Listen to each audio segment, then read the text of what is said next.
And you're welcome. My name is Judith TV. You're watching News Central now, and it's time for us to bring you the news. But first, let's apologize for starting the news late by 12 minutes. And let's begin with news with politics, as the Vice President Kashim Shettima, alongside the APC National Chairman Abdullahi Ganduje and other party leaders, has officially welcomed Delta State Governor Sheriff Oborevwori, his predecessor Ifeanyi Okowa, as well as the entire PDP structure in Delta State to the ruling All Progressives Congress. At the event held in Asaba, Oborevwori said the decision to join the APC followed extensive consultations with stakeholders across the oil-rich state and was inspired by President Bola Tinubu's demonstrated love and commitment to Delta State. The PDP has dominated the oil-rich Niger Delta State for 26 years, making Oborevwori the first sitting governor since 1999 to defect to another political party. According to the APC constitution, the governor of the party is the leader of the party in the state. This is now as much as your party as it is ours. You have brought to us a wealth of experience, a breadth of wisdom, and a measure of strength for which we shall always remain grateful. The APC is not only stronger today because you have joined us. It is better. It is better because you have brought with you new ways of thinking, new mirrors through which we can reflect on our journey. What you have seen here today is a movement. It's not a defection. This is data. Data cannot carry loss. We have been in opposition for almost 10 years. Do we need that? Mr. President has supported us. He has shown us love. We cannot face him in 2027 to work against him. That love that he has shown to us in Delta State, we need to reciprocate it. We cannot do it in our own party. You have to be inside to do it, and to do it well. In the meantime, following the gale of defections sweeping through the ranks and strongholds of the country's leading opposition party, the People's Democratic Party, the National Working Committee of the PDP, has scheduled a meeting for Tuesday to address the wave of defections and other internal crises that have plagued the party over the past years. The storm has been long speculated before the dramatic defection of the PDP's former vice presidential candidate, Ifeanyi Okowa. The Delta State Governor Sheriff Oborevwori and the entire PDP party structure in Delta State, one of the former ruling party strongholds. Delta Deputy Governor Monday Onyeme, state commissioners, local government chairmen, and the state's grassroots machinery all moved en bloc to APC after a closed-door meeting in Asaba last week. And you're welcome back. We continue with politics, but this time in Rivers State, where a pro-Fubara group known as Rivers Women Unite for Sim has pledged support for President Bola Tinubu, but wants the suspended Governor Siminalayi Fubara, to be reinstated as soon as possible. News Central's Biola Festus has been tracking developments in the state and now reports. Take a look. Since the declaration of emergency rule in Rivers State on the 18th of March 2025, Rivers women under the platform of Rivers Women Unite for Sim was the first to demand the reinstatement of the suspended governor of the state, Siminalayi Fubara. Consistently, they gathered and expressed their displeasure with the emergency rule. Other times, they took to the streets in peaceful protests. We are pleading, we are not forcing him. He should plead, he should please listen to the cry of the women, cry of the state, the children, the youths, the elders, even the civil servants are pleading that SIM should be restored. Since the state of emergency now, you can see the contracts have been made, no contract again. Because that is where the youth, sometimes there is no job in the country, so that is where they help themselves. It is no more. And we are crying, begging Tinubu as a father, that Tinubu should please bring back Siminala Efubara because he is the chosen one. This time, the tone of their demand took a different dimension, with a promise directly to President Bola Tinubu. We are therefore looking up to the President, who we are solidly behind, to rescue Rivers women by lifting this burden of state of emergency from our dear state and to restore our democratic institutions. We assure Mr. President to continue standing by him as part of our appreciation. The women further called for reconciliation among the warring political actors in the interest of peace. We as Rivers women are also calling for genuine reconciliation amongst the parties and ask the major actors to put Rivers State first in all their dealings and to put aside every grievance so as to pave the way for love and absolute peace to thrive. It is obvious that our state is the major loser of the emergency rule, as many development actions are on suspension and our people are languishing in anxiety as an aftermath. The women are saying no more protests, believing that the presidency will heed their demands in no distant time. In Rivers for News Central, Biola Festus.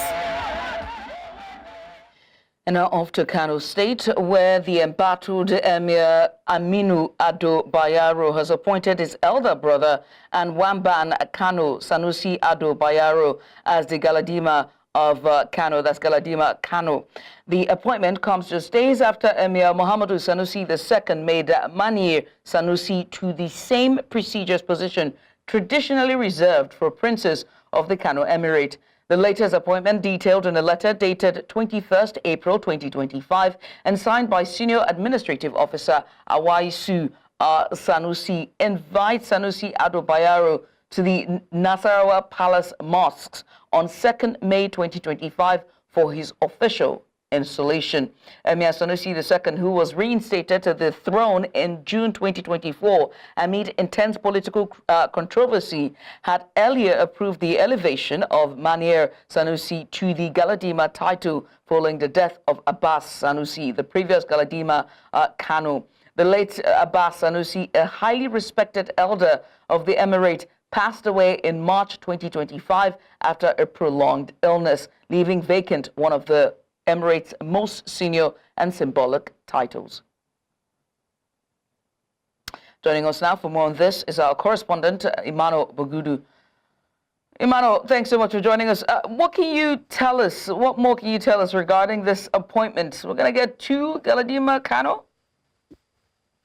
Yes. Another, a showcase of the Emirate tussle. Two Galadima of Kano. Of course, by Friday, we're going to have that if, of course, Ado Bayero successfully, to ban the gentleman, of course, the person called Sanusi Ado Bayero. If that happens, we are going to have two Galadima, just the way we have two emirs. Before now, we also had two Wambankano. You know that Muhammad Sanusi II actually, to ban Manir as the Wambankano. That was the same day he was about to escort Manir Kano back to Bichi. Manir Kano is actually, Manir Sanusi back to Bichi before he was being blocked by the Nigerian police, and he has to go back to his palace. And then successfully, as things will turn around. Of course, the Galadima Kano passed away in March, and on the 8th of April, Sanusi, went ahead to elevate his brother, of course, Manir Sanusi, into that Galadima. The Galadima, of course, is a very, very influential and very, very authoritative title in the history of the Kano Emirate. Galadima is a Galadima if someone that can be someone that will be said to be an heir to the throne of the Kano Emirate, and that is what being replicated by his rival, of course, Ado Bayero, which has actually caused a lot of tension in the state, and which has, actually bring back the Emirates, which everybody is thinking that everything has dialed down after the Salah Bruhaha of the carnival issue. Yeah. Well, Imano, I wish we could continue with this conversation, but we have gremlins with the connection there. We'll try to come back to you in previous bulletins for more in-depth analysis on this dual appointment, if you will. Let's switch gears now to the Middle East, the Middle Belt, I beg your pardon, as a coalition of leaders of thought from Nigeria's Middle Belt say a failure by government to protect their region could eventually destroy the country. The coalition, comprising more than 77 civil society organizations, including religious leaders, victims groups, and community advocates, gathered under the Middle Belt Concern MBC platform for a virtual assessment of the state of affairs in the region. In a statement signed by co-convener Jonathan Ichavua and Kiyitua Gutom, the coalition decried 2 decades of unchecked violence, accusing successive Nigerian governments, including the current administration of President Bola Tinubu, of failing to protect citizens in violation of constitutional and international obligations. They noted the persistent apathy of political elites and security institutions and condemned the false narratives framing terror attacks as mere communal clashes.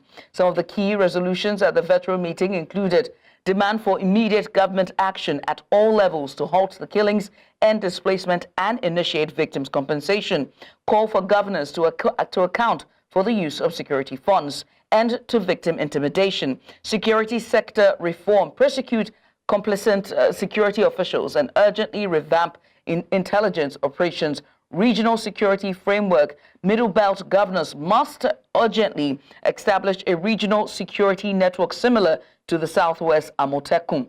Right to bear arms, urgent legislative reforms to allow law-abiding citizens in vulnerable communities to arm themselves for self-defense under constitutional rights. Still on security matters, more than 100 villages in Zamfara State have been deserted due to relentless banditry, displacing over 300,000 people. The armed groups have abducted and killed an estimated 9,200 civilians in the northwest region since 2019. Senior state officials who confirmed this noted that no official IDP camps exist in Safa, Mada, Zurmi, and Tsunami towns of Zamfara State.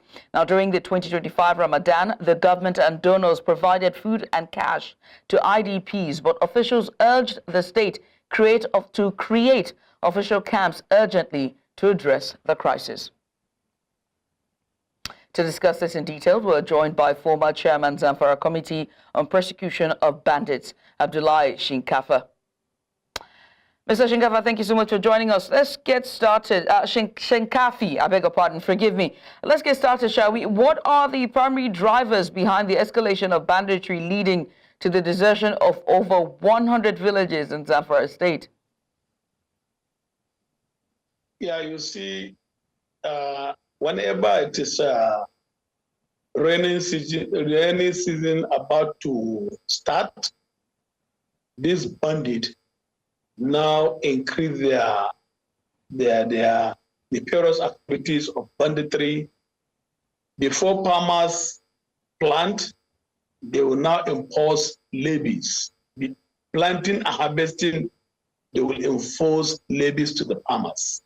So on this note, some farmers who are not able, or some rural communities who are not able to meet up the demands of the armed bandit, then they left to no option than to desert from their villages, that is from their ancestral home and their farmlands.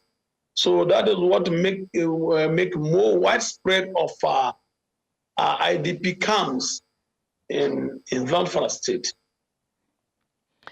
And sir, as we're talking about this, let's talk about intelligence. What intelligence and surveillance mechanisms are in place to monitor and predict attacks?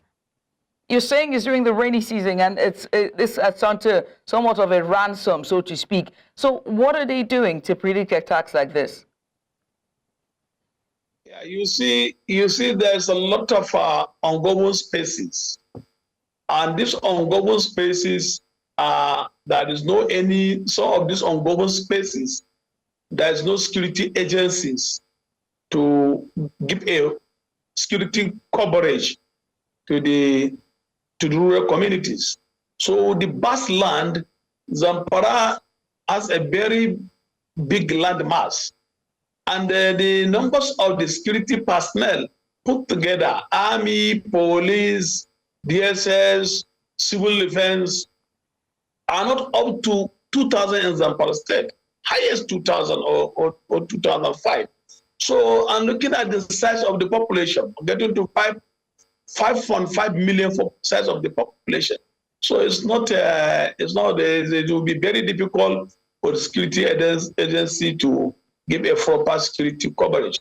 In terms of the security intelligence, the DSS, which are entrusted with responsibility of providing intelligence security gathering to the action agencies, even the numbers of DSS in the present highest, they are not up to 200.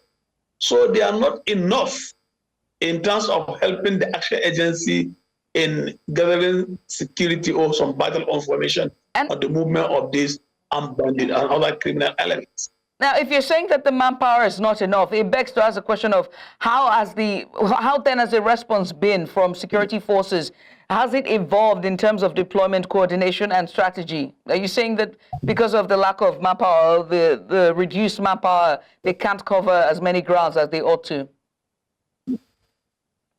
Yeah, the staffs of the security personnel are understaffed and under-equipped and under-motivated and under-appreciated, both at the federal government and maybe at even local level.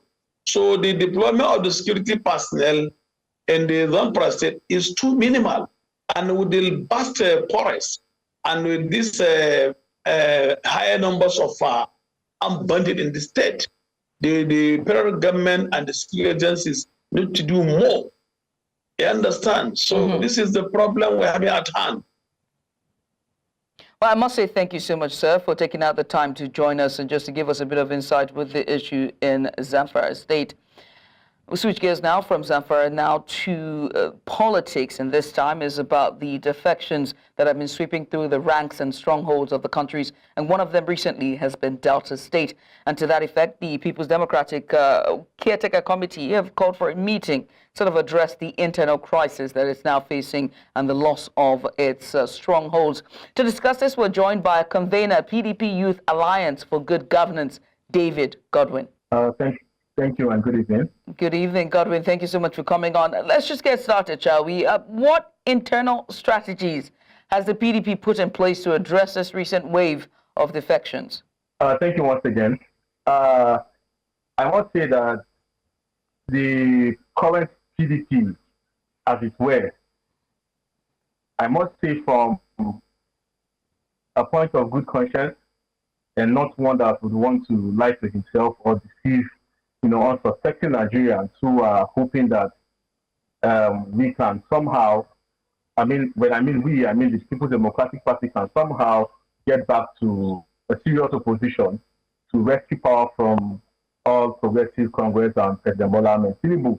I must say that as this party is constituted as it were, with Damagun in charge, there is no internal mechanism at the moment to nip these problems in the bud as a speak. Before now, PDP used to be the largest political party in Africa, so to speak, and then a party that has always pride itself in having internal resolution mechanisms. So, fix problems and then bring them to the table and see how we can move forward as a party. But clearly, without missing words, Nigerians can see that the party is clearly in disarray. And as we speak, until something drastic is introduced to save this party, I'm afraid we might not see the end of it. And what could that drastic measure be? Thank you for that question. The drastic measures we have talked about in the past, and I think even on this platform and some other platform, I have speak to these issues of discipline in the party. The truth is this: since the fallout of the 2023 general elections, or not yet before the general election, let's say the primary elections, and then some some powerful members of the party who have, abrogated the constitution of the party to themselves, who feel they are now bigger than the party, work against the party and continue to undermine the party and continue to, try to sink the party further down the mud. And then we call for reforms, and we also call for strict disciplinary measures against these individuals. I mean, our constitutions are clear on how to deal with erring members of the party. Our constitutions are clear on how to deal with certain dissidents within the party. And then what have we ever since we've been shouting and crying? To make matters worse, the left sat, Convenes somewhere last year, and then even passed a vote of confidence on the illegal Damagun-led NWC of the party. And since then, the party has been on a free fall. The party has nosedived. It is now like an aircraft without a pilot. And that is what we are. So the measures we are talking about is to instill discipline in the party. And what is the one way? What is the discipline we are talking about? Every member of the party must seem to be dealt with as stipulated in the constitution of the party. Those whose anti-party have become unforgiving should be expelled outrightly. Because if you do not expel this person, if you do not discipline this person in the party, some other people are going to undermine the party and feel that the party has become a theater of a joke. And then that is where we are. I am sorry. This might not sound very well. This might not suit the egos of some persons who still believe in this party. I still believe in the party. And I'm saying this out of grievances. We must deal with erring members of the People's Democratic Party. No matter who you are in the party, be it a governor, a minister, you cannot be seen, you cannot be bigger than the constitution of the party. Okay. See the product of the constitution. All right. I must say thank you for taking out the time to join us, David Gordon. I wish there was enough time for us to go in depth. And when it comes to trusting the party again and the strategies to be a powerful and formidable opposition come 2027. But first, we have to go on a short break, shall we? When we return, it's going to be more on the other side. This is News Now on News Central Television. Don't go anywhere.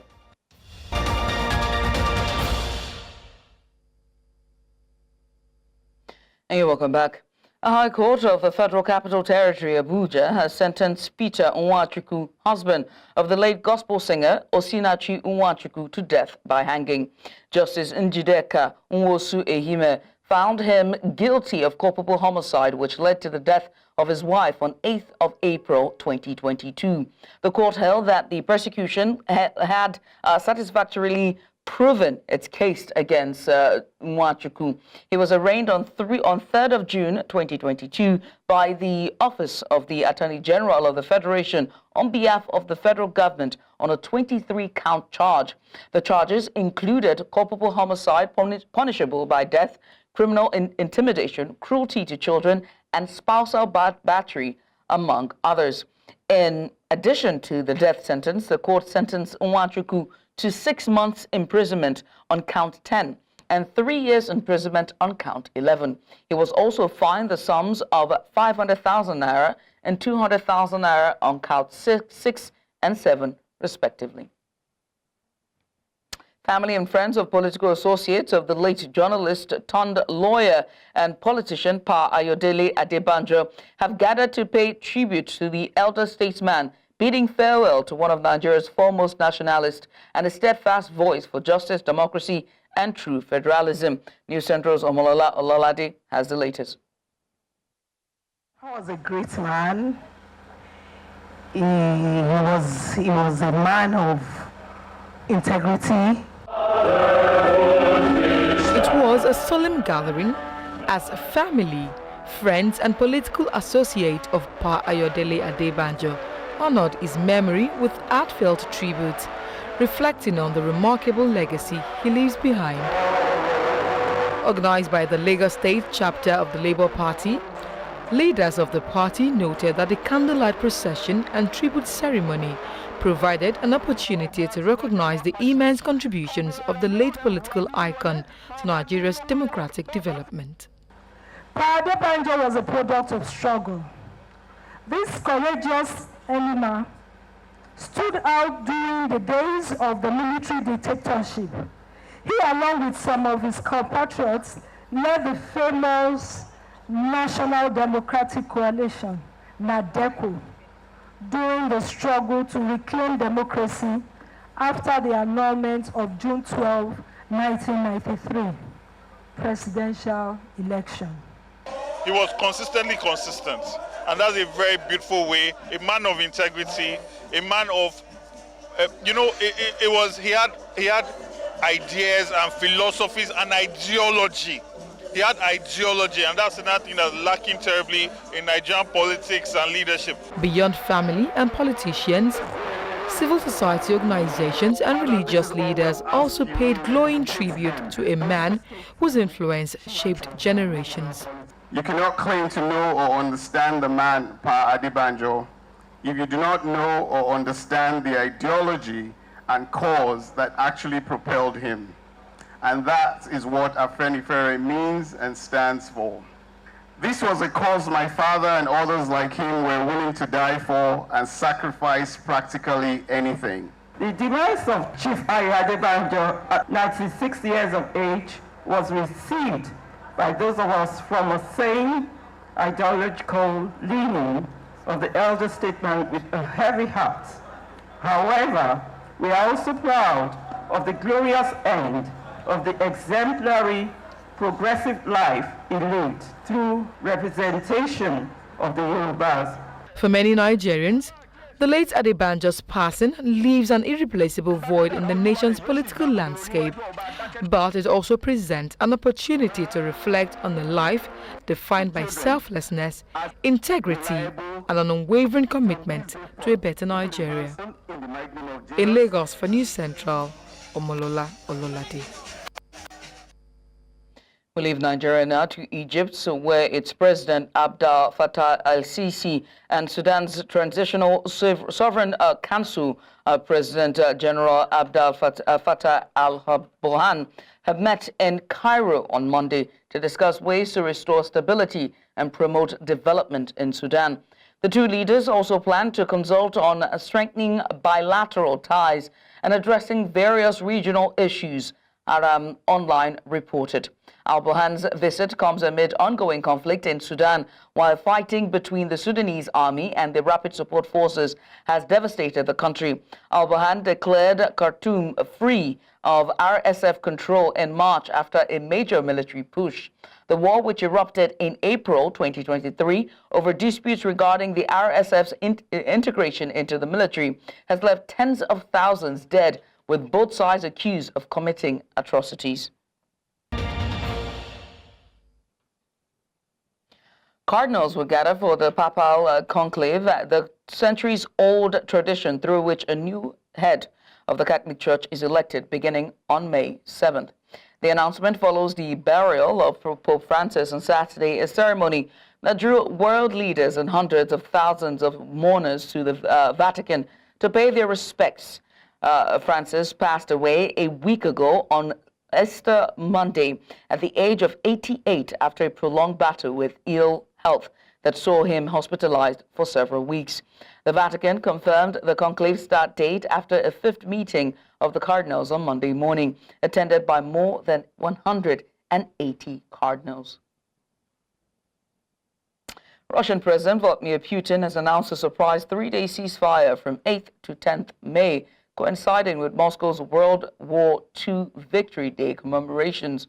Moscow said it expects Kyiv to issue a similar directive, adding that it stands ready to respond to any violations of the proposed pause in fighting. Putin issued a similar order for a ceasefire during Easter, a truce both sides accused each other of violating hundreds of times, although it did lead to a temporary reduction in hostilities. Last month, Putin rejected a U.S. proposal for a full and unconditional 30-day ceasefire, which Ukraine had accepted. A massive power outage swept across Spain and Portugal on Monday, disrupting mobile phone and internet networks, halting train services and trapping people in lifts. Spain's government was been urgently working to determine the cause of the widespread blackout, with Prime Minister Pedro Sanchez visiting the headquarters of the state electricity network operator for a briefing. The operator, Red Electrica, announced that it could take between 6 to 10 hours to fully restore power across the country and urged the public not to engage in speculation about the cause of the outage. Images shared on social media showed metro stations plunged into darkness, trains brought to a standstill, and people in offices and corridors relying on the torches on their phones to find their way. And you're welcome back. Nigeria's Finance Minister Wole Edun unveiled a new economic strategy focusing on domestic revenue mobilization through tax reforms and asset optimization, aiming for fiscal sustainability despite challenges like implementation and public resistance. Kizito Okpolo, Special Advisor, Edo State Governor on Finance, Investments and Revenue, shared his thought that as a banker, loans support business stability. To your customers, you know, to make them feel comfortable and to avoid their business to avoid a situation where their business will collapse, you know, because if it collapses, it's going to be the economic effect, you know, is going to be bad. For example, Nigeria is a very large player, like I said, in not just in Africa, in West Africa and all over. So if we are not doing the things, and if we're not doing things right, the IMF will not be comfortable borrowing us money. And imagine where the ripple effect, if the crisis, you know, will crystallize into.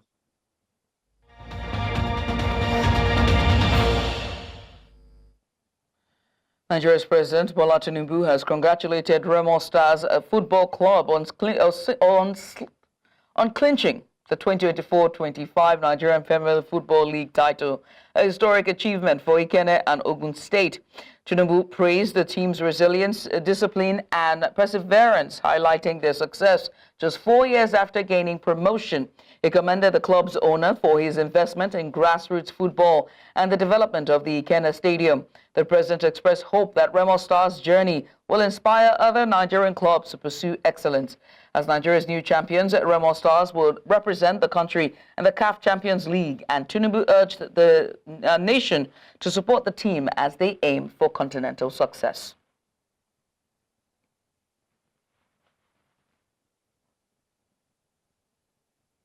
And that's all that we can take at this hour. Do remember to send us your eyewitness report to the WhatsApp number now showing on the screen. And while you're at it, make sure to follow us on social media. We're at News Central TV on all social media platforms. You can always watch News Central live on DSTV channel 422. We're now on GoTV, by the way. Find us on channel 23. We're also on Star Times, channel 274. Find us on Abo TV, or better yet, just stream us live on YouTube. Hey, thanks for watching. I am Judith at TV. Bye for now.